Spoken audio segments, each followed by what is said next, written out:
Vai pra lá, senta lá na parede.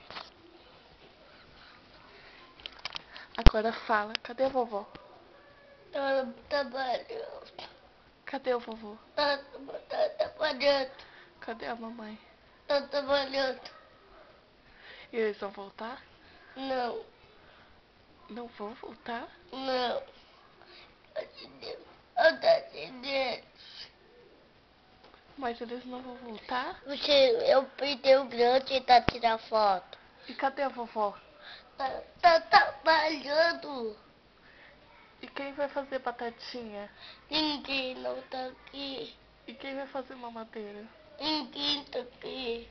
E quem vai dormir com você hoje? Ninguém.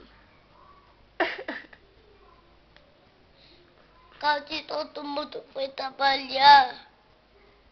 Com Lembra? saudade. Eu tô perto do botão grande agora. Apertei.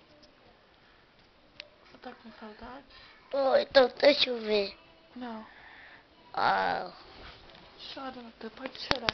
não. Se não o Caco vem. Caco não vai vir, não. Mas se não... Mas eu sou Esther agora. Não, eu não chorar. Pode chorar. Não. Se você não chorar, o Caco vai vir. Mas o Caco vem quando eu chorar. O Caco vem agora. Eu não quero. Eu quero que minha menina grande não chora. Mas a mamãe não tá aqui. Nem a vovó. Mas eles vão voltar depois. Vão voltar, é? Vão. Porque eles não vão voltar. Vão sim. Você tá com saudade? Por quê?